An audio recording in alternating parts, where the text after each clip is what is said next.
Hi everyone, my name's Jack. Welcome back to episode 7 of WAAC Weekly. A little bit longer between episodes this time just because of the Christmas break, or the holiday break, I guess. This is the show where we look at Team Red Path news as well as World Eaters out in the world and how everyone's been getting on with competitive World Eaters, an area of interest for me.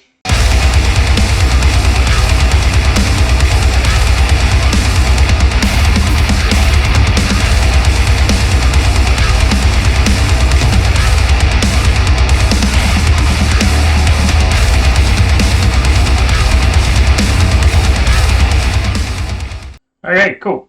So we'll start as usual with just a World Eaters tournament roundup.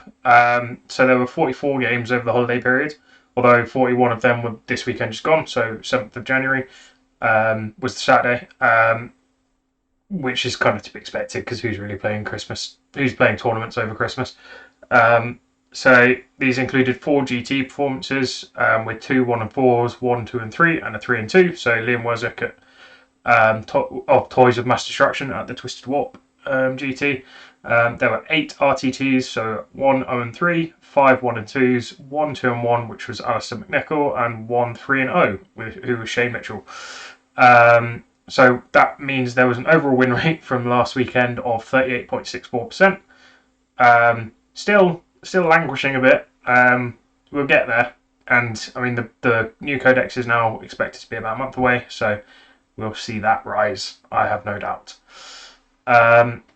So with LVO fast approaching, the season end is coming up. So there is still quite a lot of potential movement in the rankings. I think of the top 5, 2 of them going to LVO. So Mark Whitaker and Ben Sanson. They both can still very easily win it with decent showings at LVO. I'm pretty sure anyone in the top 10 can still win it with a decent performance at LVO.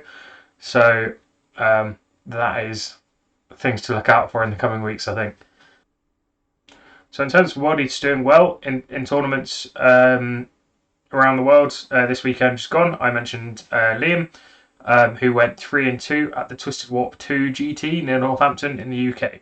It was a 34-player event. Liam finished 15th. He beat Wordbearers. He beat Tzeentch Demons with the Be'lakor and a load of flamers.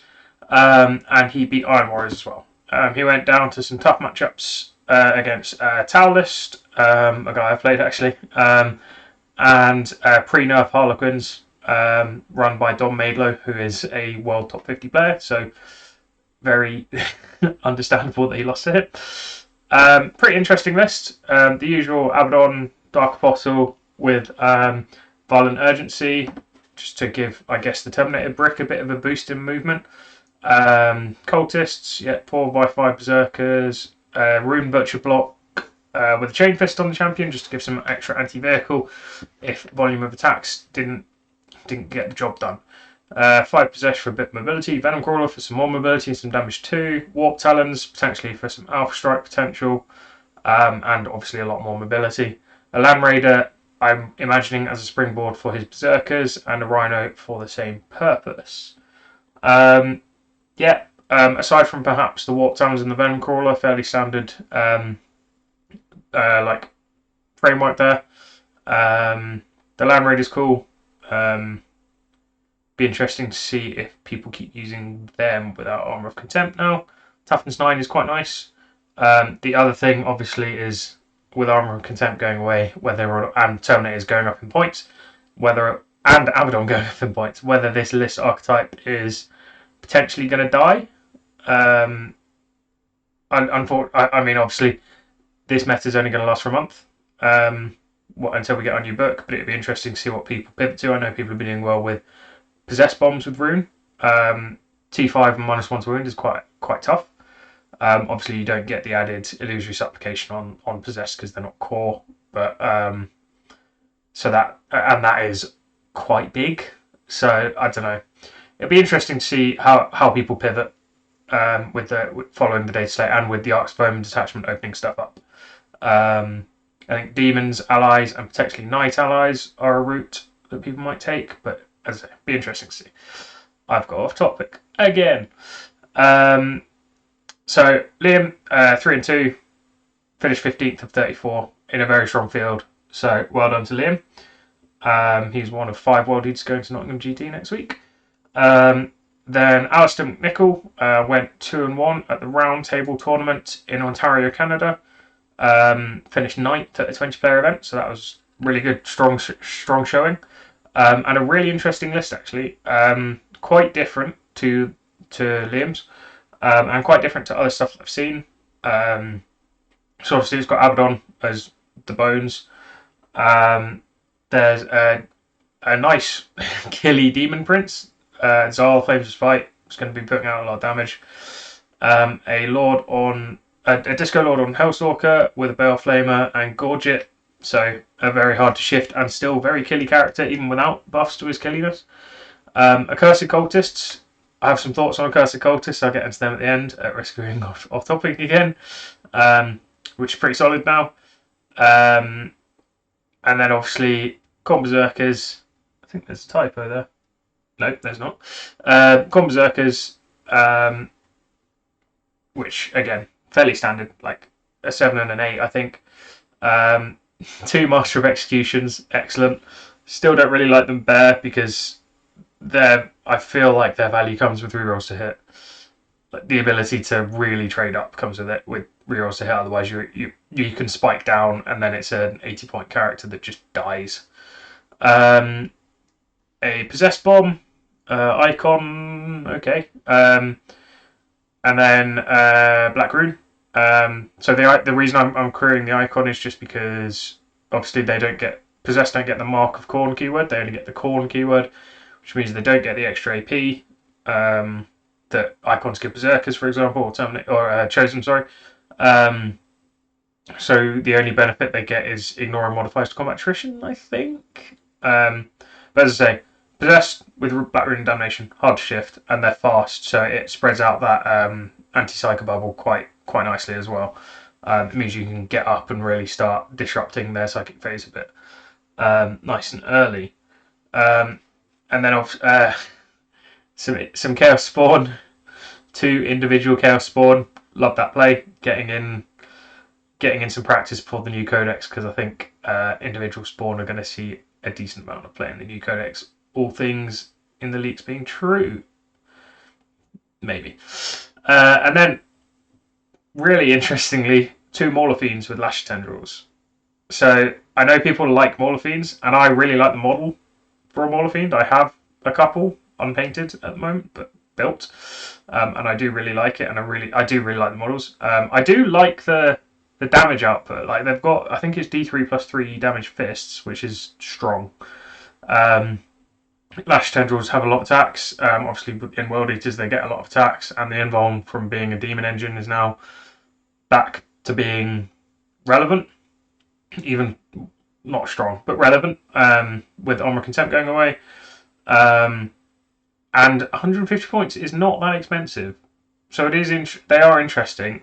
Again, the reason I don't like them is because they're vehicles. They can't breach, and then they're only a 10-inch move, so they're not particularly vast. Although 10 inches is alright, but 10 inches without reach forward just doesn't feel fast enough.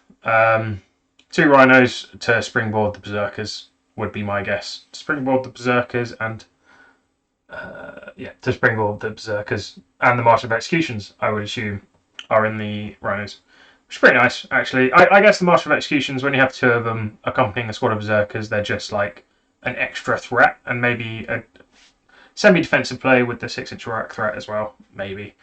As I say, interesting list, and really cool that he went 2-1 with it. So, with Mauler Fiends and 2 Bear Moes, no Terminators, it's a very different list to Liam's before, which I hope you won't mind me saying is quite a typical World Eaters list at the moment, or typical of World Eaters list doing well. So yeah, interesting. Then finally, with Shayne Mitchell at the Tomahawk Tabletop RTT, a 16-player event near Vancouver in Canada. He was running a really interesting list. A Demon Prince with Wings, Violent Urgency, Gorget Eternal Hate to make him give him a 2-up 4-up, I think that gives him, and Exploding on Death, but just a 2-up 4-up is pretty nice. Violent Urgency, obviously, fairly standard since I can't even remember when, a long time ago. Since it was our only viable warlord trait in 8th, I think. Dark Apostle with Litany of Despair, which I believe is the turn off Overwatch Fight Last one. If you beat their leadership, which is the 3d6. If you're I don't know. To do with leadership and 3d6, it doesn't always go off, and that's why I'm not sure I like it. I think it's beat their leadership on 3d6 to make them fight last and not be able to Overwatch, which is a nice tech piece, and I have looked at it, but it's you have to. There's 2 barriers, right? You have to roll for the prayer to go off, and then you have to beat their leadership. Mantle of Traitors obviously removes that once per game. The epic deed that he can use. Well, I mean, he can either use it to get command points back if his Dark Apostle makes it to combat, but he's not a very smashy character, or he uses it for a free auto cast prayer once per game, which is nice. That is and free rerolls to hit on the Dark Apostle, but as I say, he's not that killer character. Yeah, an interesting switch around. That's not that combination of relics on those characters in that sort of way round is something I haven't really seen before. And then we get into 10 cultists, 5x5 berserkers, 8 rune butchers with a couple of power fists. Cool. Oh, not rune butchers, just butchers, not rune. There is no rune. Squad of 5 possessed for a bit of speed, 3 spawn, a forge fiend with auto cannons. Interesting. Because I'm assuming this is pre-Arcs of Omen, pre-Data Slate as well, so I hope they weren't using the Data Slate on the week that it came out. So autocannons are only AP 1 or 2, right? And that means they're not amazing. And then 2 Lone Obliterators. I really hope they're in for behind enemy lines, because I love that. And then 3 Rhinos for all of the Berserkers in the world that he has, and possibly the Dark Apostle as well. Yeah, so I mean a similar archetype. No Abaddon as well, which is always cool to see. It's cool to see people doing well without Abaddon. I, being a bad player, need the crutch that is Abaddon. So it is good to see other people doing well without him, adjusting to the World Eater's book and life without him. I like his damage output, sue me. So yeah. In terms of units to watch, obviously there are fairly significant message changes coming in the coming weeks. Both in the short term, we're losing Armour Contempt, which means that all the things that we were looking at because of Armour Contempt, so 2-up saves, which I guess Land Raiders, Terminators, Leviathans, maybe if you're Dora. Sicarans even have a 2-up save, gave them a look at one point. All of those things are potentially losing value. Other things that are gaining value though, AP1, AP2, suddenly much more relevant. Possessed looking a lot better now. AP2 actually means they'll kill Marines quite nicely. As I say, Arcs of Omen with the new detachment rules and the allied rules. A couple of allied knights might plug a gap that Chaos has traditionally suffered with, which is lack of shooting. A couple of, I think, Brigands are the ones that are Gatling and Thermal Spear. Executioners aren't the worst in the world because they're AP2 and they're the flat damage 3 autocannons, so they are good marine killers now. Demons, Fleshhounds, Strength 5, AP2, 2 damage on the charge. Very good at killing marines. Bloodletter, AP3. There's things to look at now, things to actually consider. Obviously wouldn't advise necessarily teching really hard in the next couple of weeks because Arcs of Omen with Chaos Space Marines and Index World Eaters is probably only going to be around for a month. So, be careful with what you buy. Don't invest in stuff too heavily because we are likely losing access to a decent amount of stuff into the new book. I would say Demons are a good purchase and Chaos Knights probably a decent purchase as well if you want to get a couple of little ones or a big one if you're feeling spicy. But the little ones I think definitely have play. Obviously, the current builds are based around generally Abaddon, a Dark Apostle, and Terminators. Most lists will have gone up between 70 and 80 points because Abaddon has gone up to 350 from 300. Terminator's gone up 3 points model. So depending on how many you're running, my list has gone up 74 points. But then I also don't have a tournament between now and when the new book is rumored to be out. So just be aware of that. Potentially, as I tangented earlier, Rune Possessed is an option. The other thing to note is that vehicle upgrades have gotten a lot cheaper across the board or free. Predators, worth a look. 3 heavy bolters ain't nothing. You can get a lot of las cannons on a Predator for a fraction of what you could before. Get your magnets and your rhino weapons out. Put melters, flamers, havoc launchers on your rhinos because they're all free now. Whether that gets carried into the new book, I don't know. Hence magnets. Other units to consider. There was one list. I think it was Alastair's list. Had Accursed Cultists in. They've got AP1, AP2 weapons. Pretty good. They also have a really annoying res mechanic where you can res one of the big ones or 3 of the little ones, which can lead to some cool daisy chaining if you want to. They also have a shrug, so they're quite just annoying as a tar pit unit, like a minor tar pit unit. Anyone who wants to actually kill them probably will be able to kill them, but it's not. They're worth looking at because they're quite cheap as well. So it's 6 points for the little ones and 15 points for the big ones. Bear in mind, cultists for 5 points each and toughness 3. These ones are toughness 4 with 2 attacks each and a 6-up shrug, which is not appalling. Yeah, so definitely look at them. Again, we're probably not keeping access to them, so paint them in neutral colours, Alpha Legion colours, easy. Yeah, and as I said, Possessed have considerably more hitting power. AP2's not nearly as inconsequential as it was. Damage 2's really nice. Yeah, Rune Possessed, telling you that. Hellbrutes were also decent. Pretty much all of their weapon options are free now, so you can do fists, scourges. Scourges hit a really nice breakpoint for killing marines for us. They do remain slow, but we are likely keeping access to them. So, and with 3 strat reserves, not the worst thing in the world. They can come on and blap things with multi-melters, maybe, if you want. I still don't like that we have to pay for a mark on them, which, yeah. In terms of me, I mentioned that I don't really have any tournaments between Arcs of Omen being implemented and the rumoured new World Eaters book, which is rumoured 11th of Feb for release, 4th of Feb pre-order. But I am going to a tournament this weekend, so the Nottingham GT, I think it's a super major, because at the time of recording there was 400 almost players registered for the event. I'm just viewing it as a last hurrah for the Chaos Space Marine book for me, and the old points and stuff. So I'm basically running exactly the same list as I ran at Canterbury. I'll go through it again next week if I do well.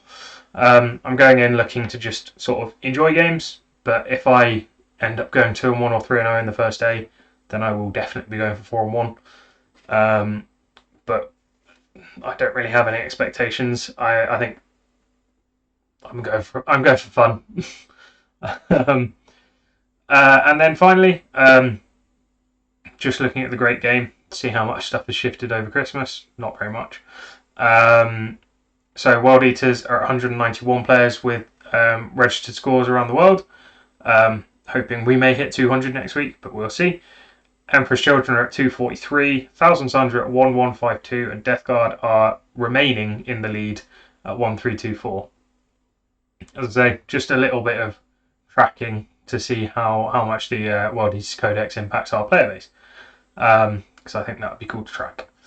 The other thing, obviously next week is a fairly significant episode, being the 8th. We have a special, probably bumper length episode. We're going to talk about, hoping to get Jamie and Dara on, maybe at the same time, to talk about their LVO lists, what they're hoping to achieve at LVO, maybe some highlights from the season, but we'll see.